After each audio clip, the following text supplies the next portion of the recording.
attached to the whole romantic thing is sex. And of course, sex is also a very important subject. If you're having a relationship, there's many relationships that are somehow not working out on that level.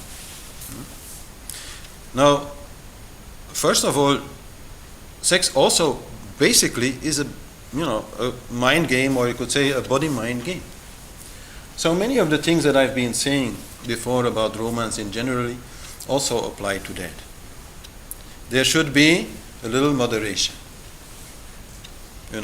If you don't do it too often, then it'll be more fun. If it becomes a daily chore, then very rapidly it will no longer be fun. The second thing is this idea of unity in diversity. The idea, anyhow, is union. You are doing it together. But you can be different about it. That also is not a problem. Many people feel, oh, he's wanting this, or he's doing that, or he's liking that, and I don't. That's a problem. No. That is not a problem. That is natural. I mean, it's good, of course, if, things match a little bit, that's, sure. But it's not a need. It's not a necessity. And it's the ultimate act of giving. Sex is the ultimate act of giving. So we can also just give, at some point. And then later, okay, the other maybe gives, or whatever. It is important to understand. It should be not the same. It can be the same, but it is no need to be the same. And then, what I said very much in the beginning about romance also applies to sex, in the sense that try to engage also other things. Try to make it beautiful. Make it cultured. Put some quality into it. And I'm not saying it always has to be, like this or like that. Or no, again, you need diversity, but quality should be there. A little time should be there. A little patience should be there. A little bit, of quality. And a big understanding should be there that there is a huge difference between having sex and making love. That is something very different. Two people can have sex without being in love. Very easily. But to make love means to make love. To use the body and the mind and the whole being to create love. To make this love stronger. To make it grow. And definitely at that moment, this love can become very, very strong.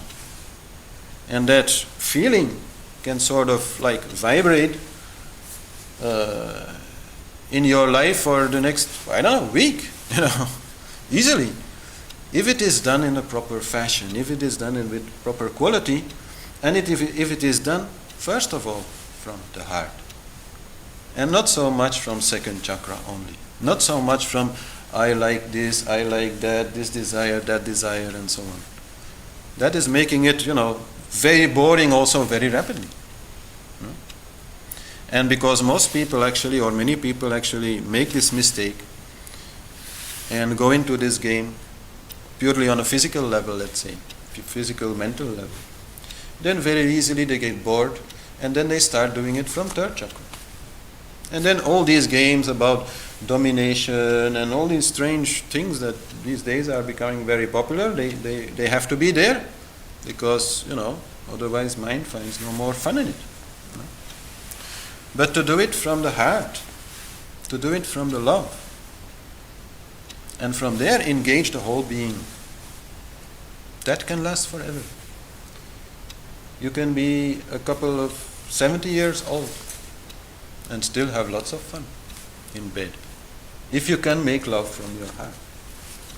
Then how the other person looks is secondary. All those things secondary. What happens in particular secondary to the feeling you have of being together and of living this togetherness in the most, say, physical way possible. So, okay. I'll talk more also on this subject when we give the class Yoga and Boga, which is about yoga and enjoyment, and where sex also becomes a subject. Next to drugs and rock and roll and all these things we'll talk about. But so this is the part on romance and sexuality, and really the part on mind, engaging mind. Trying, like we are trying in so many ways in yoga, to fully engage mind in a process which essentially is not about mind, but essentially is about ego. So that's where we are now coming to the other level of relationship, which is about the ego, which is about the partnership. If you are a couple, then you're becoming a team. Becoming a team means two individuals who are somehow becoming one individual. That does not mean that they have to lose their own individuality completely, of course. Not. Unity in diversity, also it works there. But it must be understood that entering a love relationship like that means that you are setting aside part of your individuality and are happy because of it. Isn't the whole idea of yoga not to lose this ego? To lose this idea of being somebody different, special, particular, having a problem or not, or whatever, being big or small. So this idea is realized also there. You are becoming a unit. But it must be understood like that. And I think if I would have to name one reason why these days it is so difficult to keep a love relationship, it is because of that. People are becoming more and more and more attached to this false idea of themselves, which is the ego. And actually historians will tell you that already thousands of years ago this process started. Thousands of years ago, as far as we know, because we only have history books like to tell us that thousands of years ago, people, they were really not having so much individuality. They were very much part of a group. They were very much part of a family, part of a local community, some village or whatever, and they would live and die for that. They would fight for that. If that group would have a problem, then they would have a problem. But if they would have a problem and the group would have no problem, then that would be no problem because the group would solve it for them. That was how it was, like thousands of years ago. And then gradually we became all more and more individualistic, thinking only about ourselves.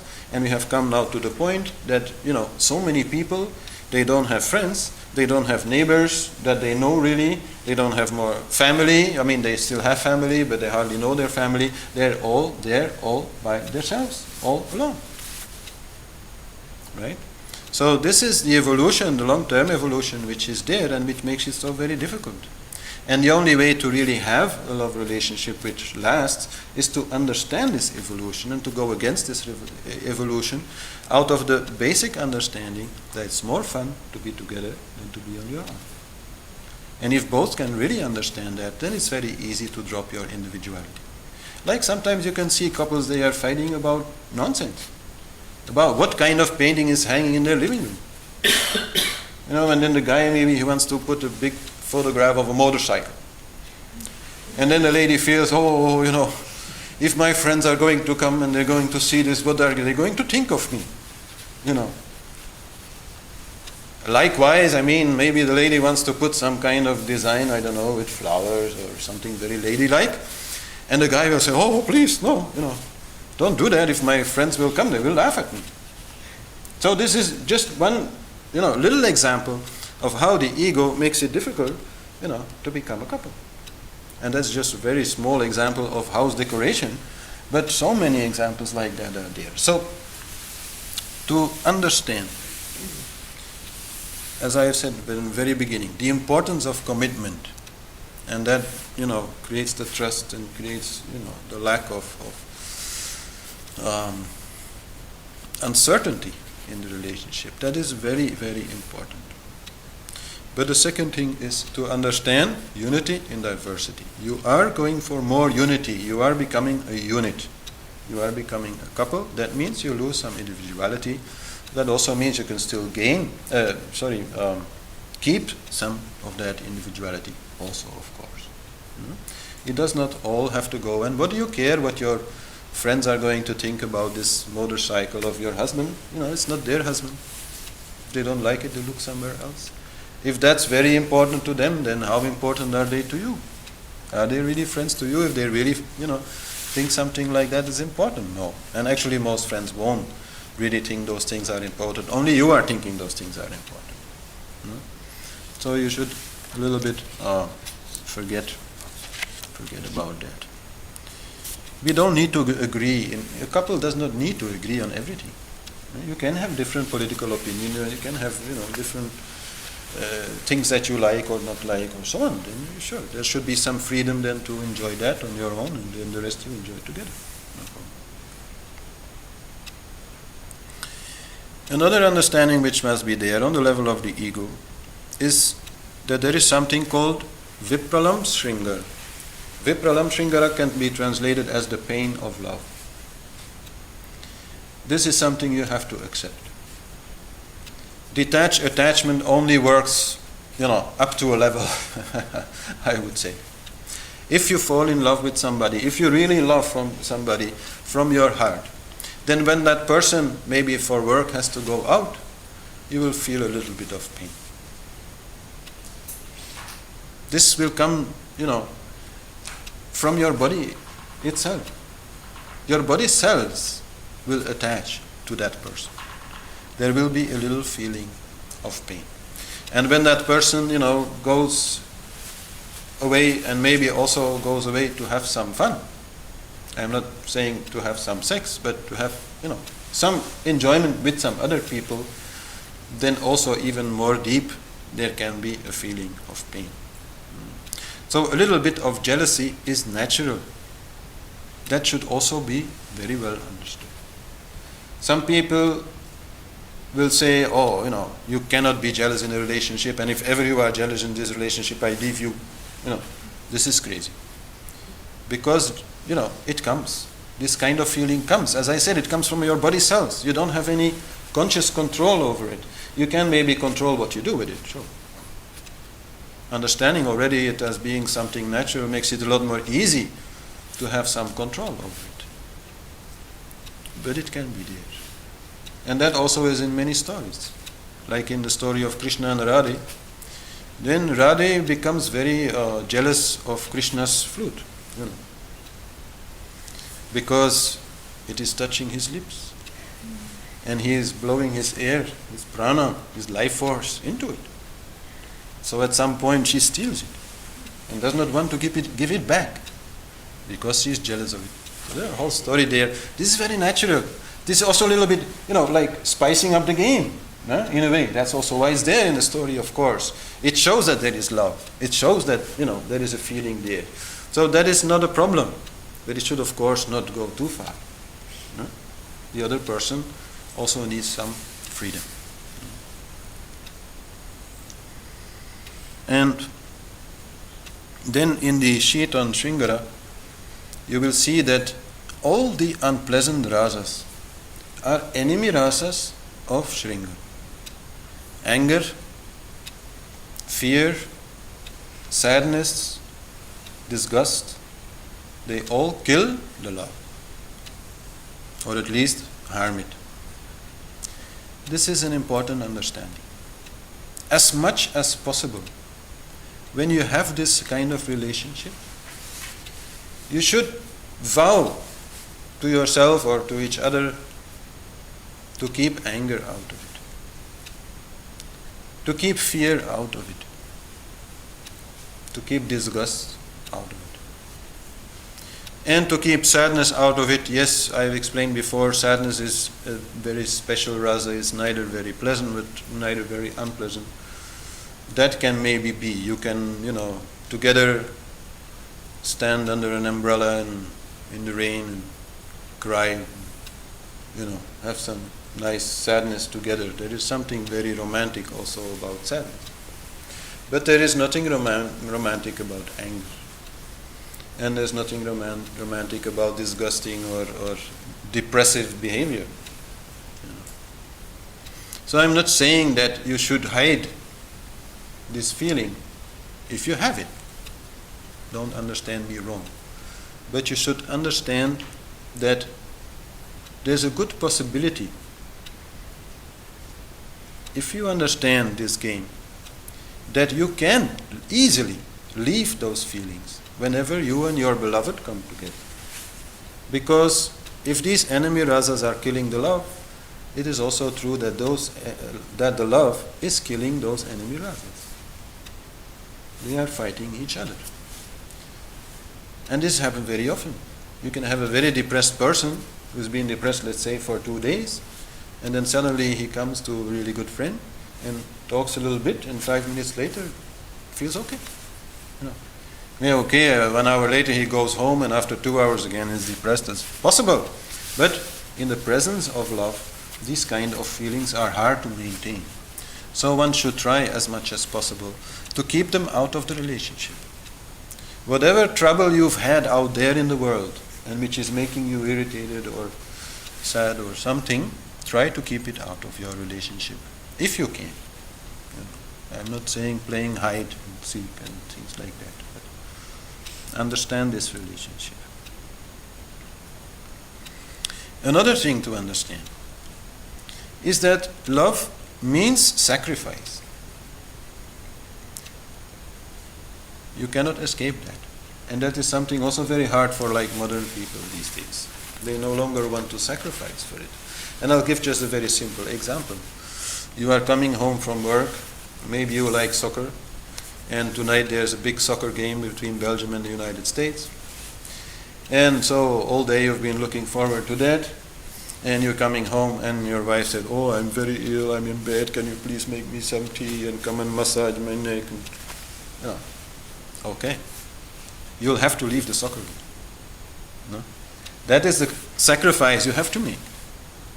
You are there together to support each other. If the other person really needs your support, you have to give it.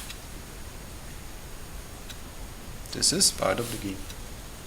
Some sacrifice has to be made. It's not for free. Love is not for free. You have to also, keep your end of the bargain.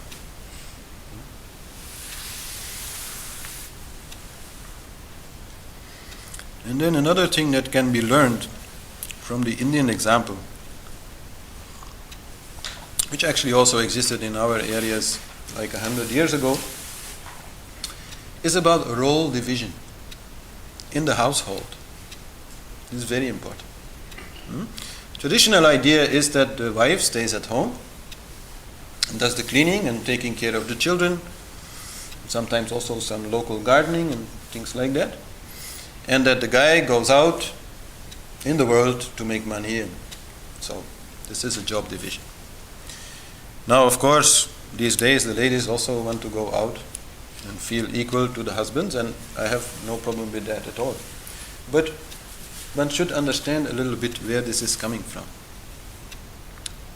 Partially we can understand it easily that, let's say that in the nature of women, there is certain quality which is related to childbearing and child rearing and, more sensitive, so better able to create a nice environment and decoration and good food and all these things. One can say that somewhere, without discriminating anybody, women are more suited for that, and one can say maybe men are a little bit more strong physically, fighters, able to go out, defend themselves, and bring home some deer or whatever. So one can see that as the origin of it. But what one usually does not see is that there is another logic to it. And it is quite simple, the logic of role division. In the system, and I've lived in many Indian families and I've witnessed it like that, it's actually very agreeable. These couples, they don't have to discuss about many things. They don't have many subjects about which they have to discuss. Because one has one job and the other one has another job. So if the husband comes home, let's say he is a salesperson on the market, and today was not a very good day and he did not sell much, Then he'll come home and then maybe he'll, tell his wife, okay, I did not really earn a lot today, maybe better tomorrow. And then she says, oh, poor guy, and give him some tea. No? And likewise, if the wife has some issues in her household, maybe the children are behaving badly or not doing well in school or something, she can talk about it, but it's her job. They don't need to take together a decision about it. And if you compare that to our relationships, you find a very different situation. Because there we are doing everything together. So we need to agree on all these things. And especially in the household, it's creating so much problem. Are we going to put the cups on the left side in the cupboard, or are we going to put them on the right side? This is creating many problems. Is this something which belongs with the white laundry, or does it belong with the colored laundry? Because, some things are a little bit like in between, or with the, very sensitive laundry. And so if we are going to really do these things all together, we need to have like a very, big business meeting every day. And this is true with many couples. After they come home from work and already have been working very hard and probably also had many meetings there about many things, they come home and then, each has their agenda of things that need to be discussed and need to be organized and need to be fit together. And then, where's the time for romance? No? Where's the time for real togetherness? No? So, okay, I'm not saying the ladies should, go back to doing only the house and the guys should stay out of that. I'm a very modern man. I do my own dishes and stuff.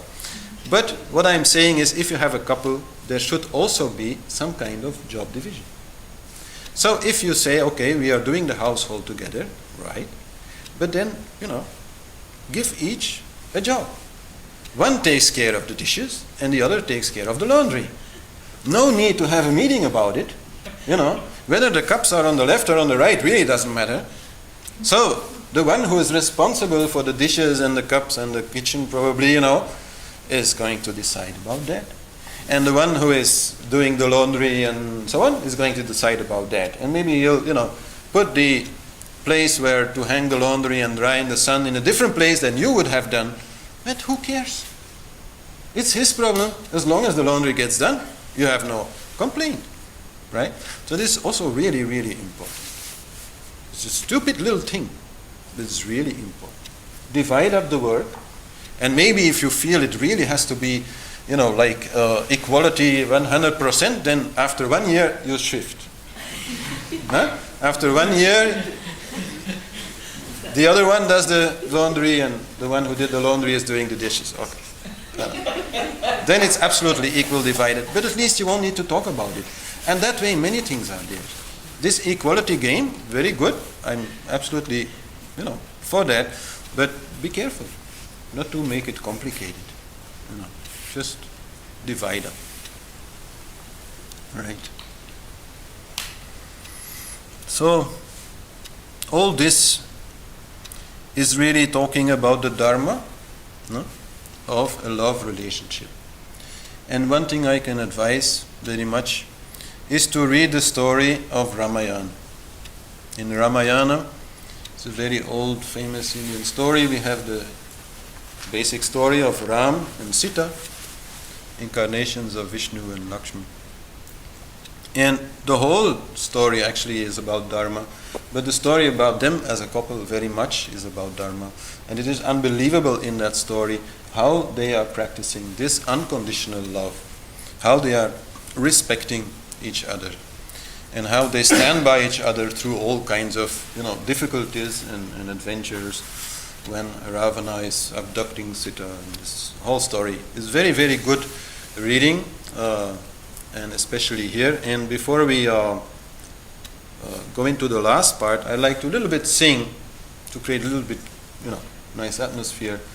This little song, Sitaram song, so that you remember they are the ideal couple, and to learn more about them will bring you a lot in your love life.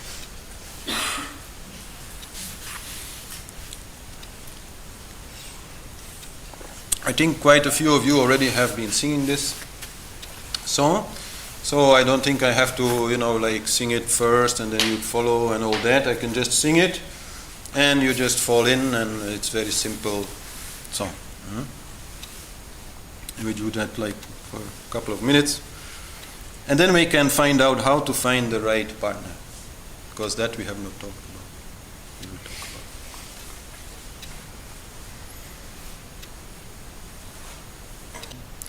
Ram Ram Sitaram Ram Ram Sitaram Sitaram Sitaram Ram Ram Sitaram Ram Ram Sitaram Ram Ram Sitaram Sitaram Sitaram Ram Ram Sitaram Ram Ram Sitaram Ram Ram Sitaram Sitaram Sitaram Ram Ram Sitaram Ram Ram Sitaram Ram Ram Sitaram Sitaram Sitaram Ram Ram Sitaram Ram Ram Sitaram Ram Ram Sitaram Sitaram Sitaram Ram Ram Sitaram Ram Ram Sitaram Ram Ram Sitaram Sitaram Sitaram Ram Ram Sitaram Ram Ram Sitaram Ram Ram Sitaram Sitaram Sitaram Ram Ram Sitaram Ram Ram Sitaram Ram Ram Sitaram Sitaram Sitaram Ram Ram Sitaram Ram Ram Sitaram Ram Ram Sitaram Sitaram Sitaram Ram Ram Sitaram Ram Ram Sitaram Ram Ram Sitaram Sitaram Sitaram Ram Ram Sitaram Ram Ram Sitaram Ram Ram Sitaram Sitaram Sitaram Ram Ram Sitaram Ram Ram Sitaram Ram Ram Sitaram Sitaram Sitaram Ram Ram Sitaram Ram Ram Sitaram Ram Ram Sitaram Sitaram Sitaram Ram Ram Sitaram Ram Ram Sitaram Ram Ram Sitaram Sitaram Sitaram Ram Ram Sitaram Ram Ram Sitaram Ram Ram Sitaram Sitaram Sitaram Ram Ram Sitaram Ram Ram Sitaram Ram Ram Sitaram Sitaram Sitaram Ram Ram Sitaram Ram Ram Sitaram Ram Ram Sitaram Sitaram Sitaram Ram Ram Sitaram Ram Ram Sitaram Ram Ram Sitaram Sitaram Sitaram Ram Ram Sitaram Ram Ram Sitaram Ram Ram Sitaram Sitaram Sitaram Ram Ram Sitaram Ram Ram Sitaram Ram Ram Sitaram Sitaram Sitaram Ram Ram Sitaram.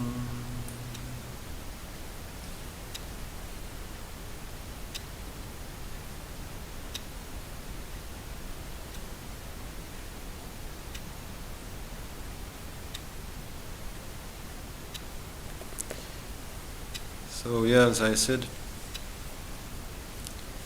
we've been talking about a beautiful love story, everything going very well, unconditional love, and all that.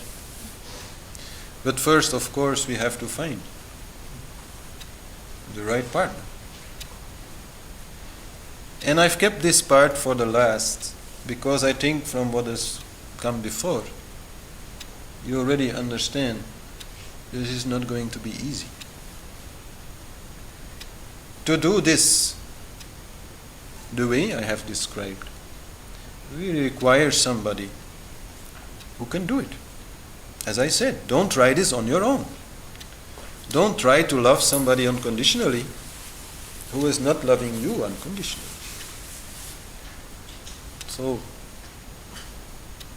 that must be there. And while this unconditional love, as I explained, is without discrimination, we should be quite discriminative when we choose that life partner. We should still try to get the best possible match, to have as much as possible a compatibility between those two people before we start. And in that way, the Indian approach is again very different, almost opposite from our approach. We fall in love, so actually it is our mind which decides. In India there is the arranged marriage. So usually, although this is now also changing, usually it is the father and mother, or maybe the sisters and brothers, who are choosing your partner for you. So I am not saying that we also have to do that. Personally, I cannot imagine it, that my mother would choose my partner. I cannot imagine it, I cannot accept it. I mean, we don't have to do something which we don't believe, right? But we can a little bit understand how this is done, and then see what can we do with this understanding in our own way of approaching this. So, when a marriage is arranged, let me first say that there are also a lot of things which we definitely do not want to copy, because there's also many problems there in India. I'm not saying there are not. And the most important problem is that of the dowry. The dowry is the money or other valuables which are given by the family of the lady to the family of the new husband. And the reason or the origin of it is quite understandable, because in the idea of joint families, then it was customary that the wife would go and live in the family house of the husband. And so she is there, coming new, and is a new mouth to feed. And she needs clothes, and she needs, jewelry, and she needs some cutlery, and she needs some bed sheets, and she needs, things. So that is the origin of the dowry, where, these things are then given from one family to another family. But, well, man being as he is, and the ego being as it is, has played a little game with that over time, and so the dowry has become quite an issue where, a wife, a suitable wife, is chosen not so much because they think she is a suitable wife, but more because they, get a lot of money along with the wife, and do it for the money and not for the wife. So obviously this is creating lots of problems, and this is a big issue, and it's not our case to talk about it because it's an issue for the Indian people, but anyhow we should not copy that part of the story, I'm